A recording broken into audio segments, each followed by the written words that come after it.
Biological evolution is a gradual process which began approximately 6,000 million years ago on Earth. In the course of time, there have been numerous branches which have separated from the main trunk. Here in the Galapagos Islands, geographical isolation led to the colonizing species evolving and adapting in unique ways, uninfluenced by what was happening on the large continents. Not only the archipelago as a whole, but even in many cases, each island imposed its own rules on the new arrivals. For those that can travel easily, such as the birds or marine mammals, this was not a problem. But for the land species, it was a matter of life or death.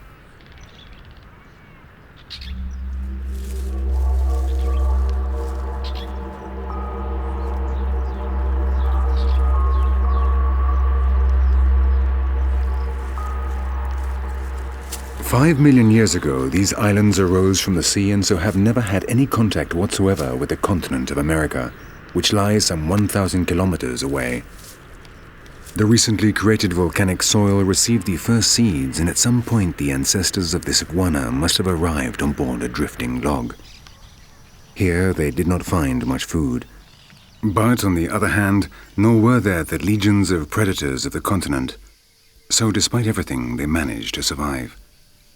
The turtles followed a similar process, and thanks to this marginal evolution, they reached incredible sizes with weights of around 200 kilos.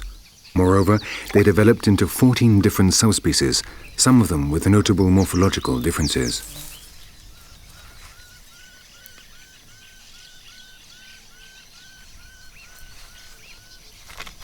The geographical isolation of the Galapagos Islands deprived these animals of the resources available to the mainstream majority. But in exchange, it accelerated the adaptation process, creating its own particular survival strategies. But there are other factors that can separate a group of living beings from all others.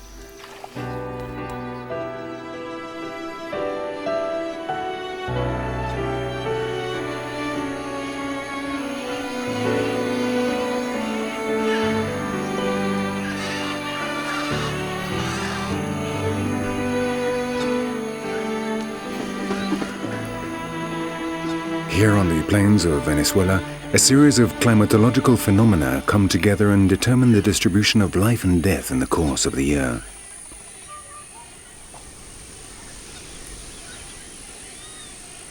Inside the islands of forests scattered across the plain, the jungle species take refuge, protected from the sun out in the open.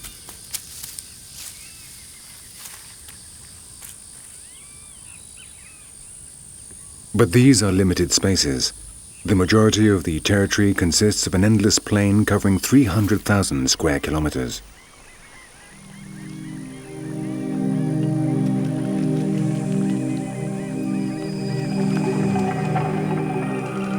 While the large pools formed by the last rains remain, there is no problem.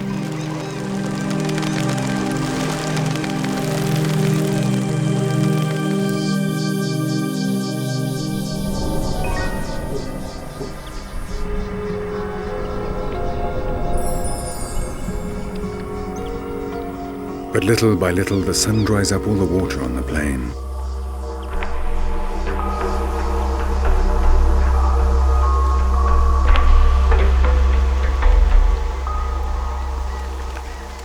The capybaras concentrate in increasingly numerous groups to take advantage of the shrinking pools.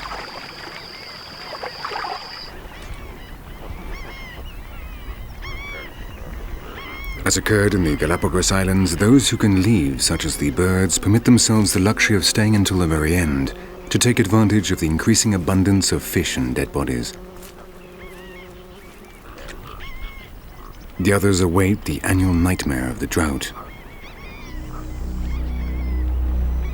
There are more and more bodies and less water. For the spectacled alligator, this is the last banquet before things turn ugly.